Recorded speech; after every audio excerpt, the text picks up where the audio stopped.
नमो नमः छात्रों, राधे राधे। कैसे हैं आप सभी?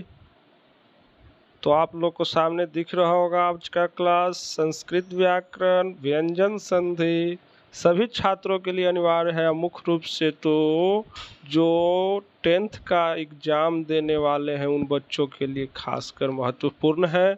और किसी भी प्रतियोगिता परीक्षा जिसमें संस्कृत युक्त हो, हिंदी युक्त हो, उन सभी में इस संधि का क्वेश्चन आते हैं। तो आप लोग ध्यान से पढ़ें और इस व्यंजन संधि को समझते हैं।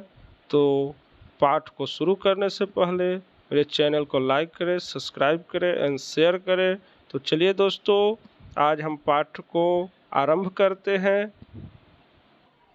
तो आज का हम लोग का पाठ व्यंजन संधि, जिसको संस्कृत में हल संधि भी कहते हैं। तो आइए परिभाषा से इसको जानते हैं कि क्या होता है। तो व्यंजन के पश्चात स्वर या व्यंजन वर्णों के परस्पर व्यवधान समीप की स्थिति में जो व्यंजन या हल वर्ण का परिवर्तन हो जाता है वह व्यंजन संधि कही जाती है। यानी कि व्यंजन वर्णों के पश्चात यानी के बाद स्वर या व्यंजन वर्णों के परस्पर व्यवधान रहित, जिसमें कोई व्यवधान न हो, तो उसके समीप की स्थिति में, समीपता के पास होने की स्थिति में जो उसमें मेल होता है और उससे जो परिवर्तन होता है उसे हम व्यंजन संधि कहते हैं। जैसे वाक जोर ईसह। अब वाक शब्द है और एक ईसा शब्द है, तो और बीच में जोर का चिन्ह है। तो वाक का अंतिम वर्ण, वाक हो गया प्रथम पूर्व पद और ईसा हो गया उत्तर पद। तो पूर्व पद का अंतिम वर्ण और उत्तर पद का प्रथम वर्ण का मेल करके हम संधि करते हैं। वर्णों का मेल होने पर संधि होता है। तो पूर्व पद का अंतिम वर्ण और उत्तर पद का प्रथम वर्ण का मेल करेंगे तो पूर्व पद का अंतिम वर्ण क्या है? क, और उत्तर पद का प्रथम वर्ण ई। तो क का ई के साथ मेल हुआ तो स्वर का साथ मेल हुआ व्यंजन का, तो व्यंजन वर्ण में परिवर्तन होगा। पूर्व पद का अंतिम वर्ण में परिवर्तन होगा तो वाक का क का ग हो जाता है, वाक का क का ग हो जाता है, तो शब्द बनता है वागीसह। अब एक और उदाहरण से देखते हैं कि वाक जोर दानम। तो वाक का अंतिम वर्ण क है यानी व्यंजन है, और दानम का प्रथम वर्ण द है यानी वो भी व्यंजन है। तो व्यंजन के साथ व्यंजन का मेल होने पर भी व्यंजन या हल वर्ण में परिवर्तन होकर के क का ग हो गया तो शब्द बन गया वाग्दानम। वाग्दानम। अब इसके कुछ मुख्य भेद हैं, उसको देखते हैं और समझते हैं। तो सबसे पहला भेद क्या है वो देखते हैं। तो पहला भेद का नाम है जसत्व संधि। जसत्व संधि। तो जसत्व संधि का सूत्र है झलाम जसो अंते। झलाम जसो अंते। तो पहले दिख रहा है झल और उसके बाद दिख रहा है जस और उसके बाद दिख रहा है अंत। तो झल हो जिसके अंत में उसका जस हो जाता है, यानी पूर्व पद का अंतिम वर्ण वर्ग का प्रथम वर्ण हो और उत्तर पद का झल हो। झल क्या होता है हम आपके लिए एक वीडियो बनाकर डालेंगे जिसमें आप लोग समझेंगे कि झल क्या होता है। एक प्रत्याहार होता है, उसमें कुछ वर्ण होते हैं और वो कैसे होते हैं वो हम आप लोग को एक अलग वीडियो में बताएंगे। और जस क्या होता है ये भी हम आपको, वो भी प्रत्याहार है, ये भी हम आपको अलग वीडियो में बताएंगे। तो अभी हम लोग समझते हैं कि पद के अंत में स्थित झल के स्थान पर जस हो जाता है, यानी कि झल वर्ण में कुछ वर्ण होते हैं जिस वर्णों की संख्या यहाँ पे दिया हुआ है चतुर्विंशति यानी 24। तो इन वर्गों में प्रथम, द्वितीय, तृतीय और चतुर्थ वर्ण होते हैं और तीनों स यानी तालव्य स, मूर्धन्य स, दंत स और ह होते हैं। कुल 24 वर्ण आते हैं। इस प्रकार झल के स्थान पर जस हो जाता है। जस होता है ज, ब, ग, ड, द। तो ये जस हो जाता है। तो वर्ग के प्रथम, द्वितीय, तृतीय अथवा चतुर्थ वर्ण के स्थान पर एक ही वर्ग का तृतीय वर्ण हो जाता है और तीनों स और ह के स्थान पर में से सभी का तो एग्जाम्पल नहीं मिलता है, पर मूर्धन्य स का ड हो जाता है। अन्य का उदाहरण प्रायः नहीं मिलता है। तो आइए आगे इसका उदाहरण से हम लोग देखते हैं कैसे। तो उदाहरण है इसका सुप जोर अंत। सुप जोर अंत। तो सुप पूर्व पद और अंत उत्तर पद। पूर्व पद यानी प्रथम पद और उत्तर पद यानी बाद का पद। तो प्रथम पद का अंतिम वर्ण और उत्तर पद का प्रथम वर्ण का मेल करके हम लोग वर्ण संधि बनाते हैं। तो पूर्व पद का अंत में प है और उत्तर पद का अंत में अ है यानी स्वर है। तो इस प का तृतीय वर्ण में परिवर्तन करके ब बना देते हैं और स्वर इसके साथ जोड़ करके तो सुप जोड़ अंत, तो प का ब होकर के शुभ हो गया और अंत जुड़ करके सुबंत हो गया। अच जोड़ अंत। तो अच में अंतिम वर्ण च है और अंत का प्रथम वर्ण कोई स्वर है।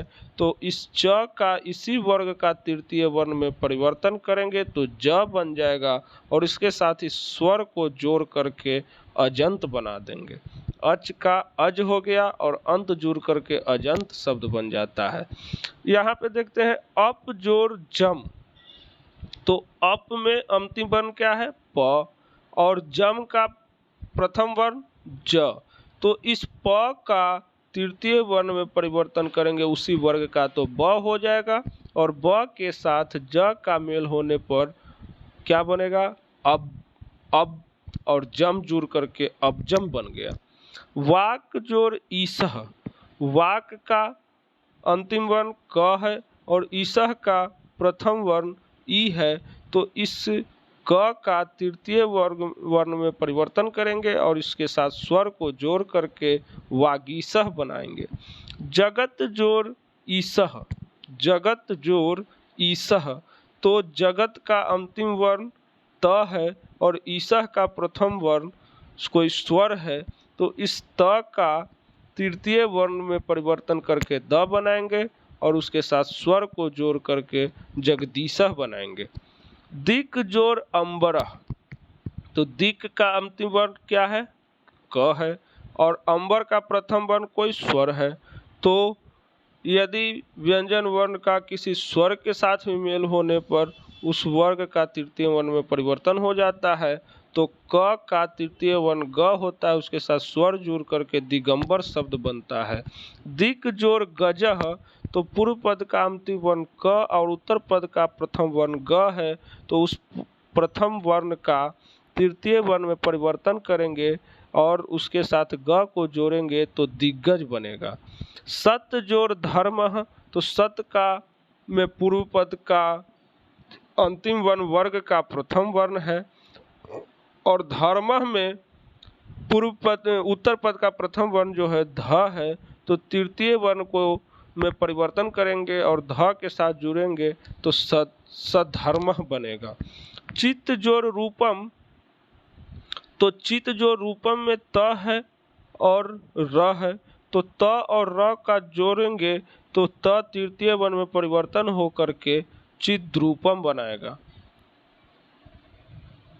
तो आप लोग इसको समझ रहे होंगे अच्छे से। तो चलिए आगे का हम दूसरे उदाहरण को, दूसरे भेद को पढ़ते हैं और समझते हैं। अब हम लोग का दूसरा संधि है जिसका नाम है अच्युत संधि। अच्युत संधि क्या होता है ये हम लोग समझते हैं। तो अच्युत संधि का सूत्र होता है अस्तोश्चुनाश्चु। अस्तो अश्चुनाश्चु, यानी इसमें स दंत स या तवर्ग में त थ द ध न का तालव्य स और चवर्ग के साथ मेल होने पर, आगे या पीछे योग होने पर दंत स तालव्य स तथा तवर्ग चवर्ग में परिवर्तन हो जाता है। यहाँ पे देखिए द और ड का टवर्ग वाला हो गया है, यहाँ पे द होगा और यहाँ पे ध होगा। तो उदाहरण से देखते हैं और समझते हैं। तो इसमें क्या करना है कि दंत स और तवर्ग का तालव्य स और चवर्ग के साथ मेल होगा, तो स त थ द ध न का तालव्य स च छ ज झ और ञ का मेल होगा, आगे या पीछे कहीं भी मेल हो तो ये दंत स तालव्य स तवर्ग का त चवर्ग में, थ छवर्ग में, द जवर्ग में, झ ध झ में और न ञ में परिवर्तन हो जाता है। तो आइए इसका उदाहरण से हम लोग समझते हैं। तो उदाहरण है मनस जोर चलती, मनस जोर चलती। तो मनस का अंतिम वर्ण दंत स है और चलती का प्रथम वर्ण च है। तो दंत स हम लोग परिभाषा में क्या पढ़े कि दंत स को तालव्य स में परिवर्तन कर देते हैं। कब?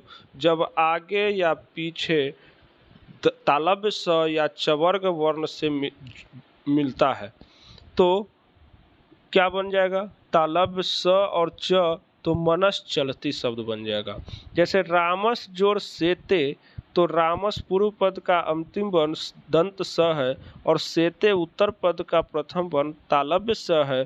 तो ये दंत स को भी तालव्य स में परिवर्तन करके हरि सेते बना देता है। मानस जोर चंचलम, मानस जोर चंचलम, मानस होना चाहिए यहाँ, मनस जोर चंचलम। तो मनस का अंतिम वर्ण दंत स है और चंचलम का प्रथम वर्ण च है। तो इस दंत स को तालव्य स में परिवर्तन करके शब्द बनेगा मनस चंचलम। हरिश सेते, तो हरिश का अंतिम वर्ण दंत स है और सेते का प्रथम वर्ण तालव्य स है। तो इस दंत स का तालव्य स के साथ मेल होने पर दंत स भी तालव्य स में परिवर्तन हो जाता है, जिससे शब्द बनता है हरि सेते।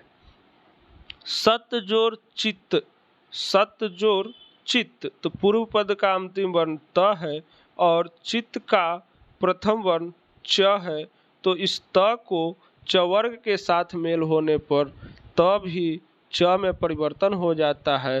तो यहाँ पे सच्चित, जिसमें एक आधा च भी बीच में छूटा हुआ है, सच्चित, सच्चित।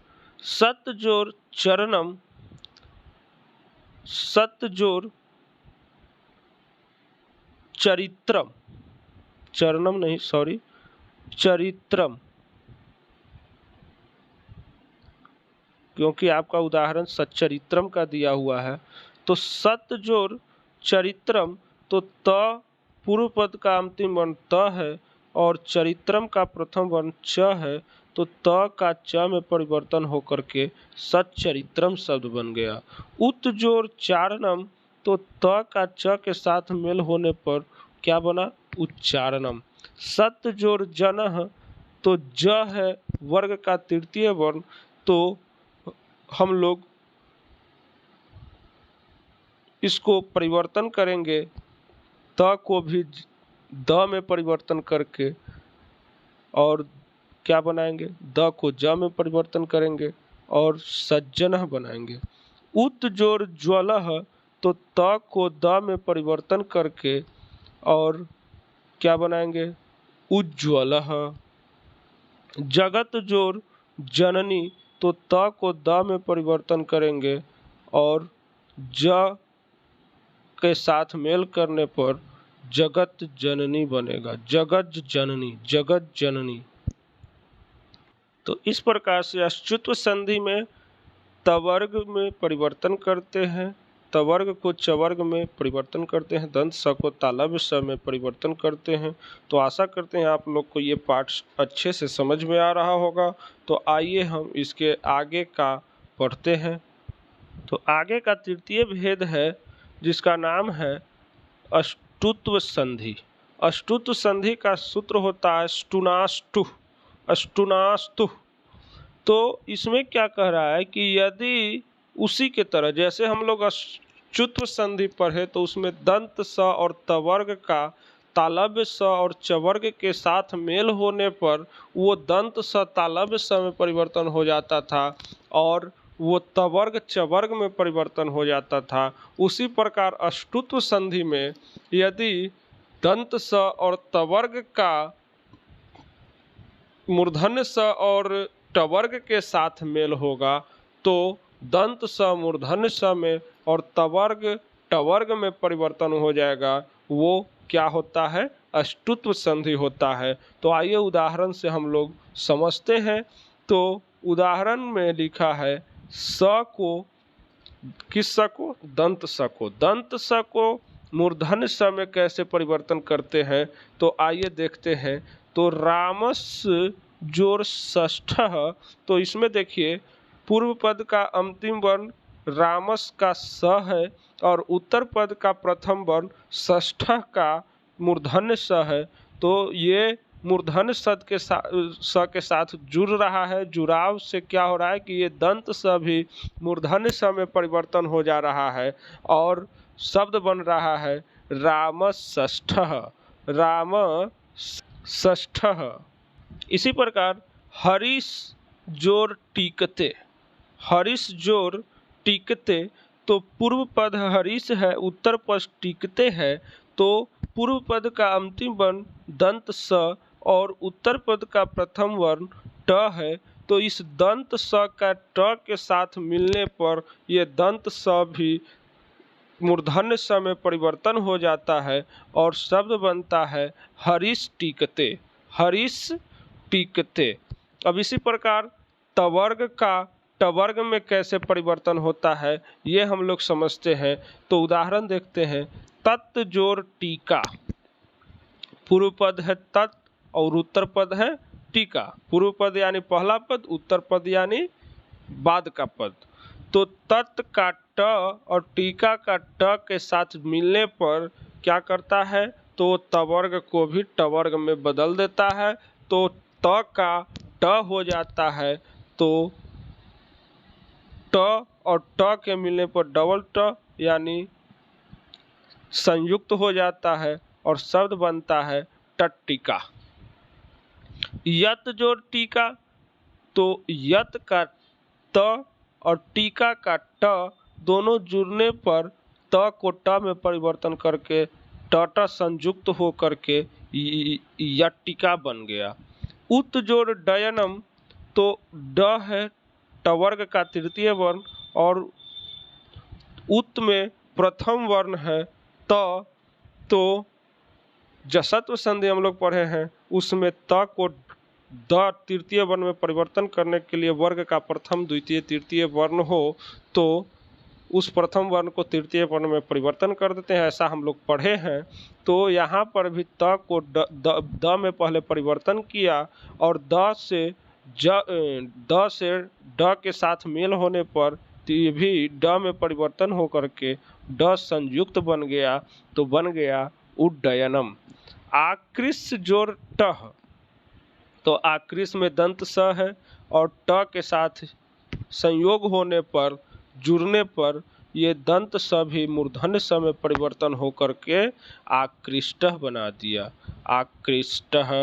तो आज हमने व्यंजन संधि का किसे कहते हैं, व्यंजन संधि का परिभाषा देखें, उसका एग्जाम्पल देखें, उसके कुछ भेद जैसे जसत्व संधि पढ़े कि वर्ग प्रथम वर्ण को तृतीय वर्ण में कैसे परिवर्तन करते हैं, उसके बाद अच्युत संधि देखें कि दंत स और तवर्ग को तालव्य स और चवर्ग में कैसे परिवर्तन करते हैं। उसके बाद तीसरा संधि पर है जिसका नाम है अष्टुत्व संधि। तो अष्टुत्व संधि भी दंत स और तवर्ग का मूर्धन्य स और टवर्ग में कैसे परिवर्तन करते हैं। तो ये हम लोग आज 3 संधि को पढ़े हैं।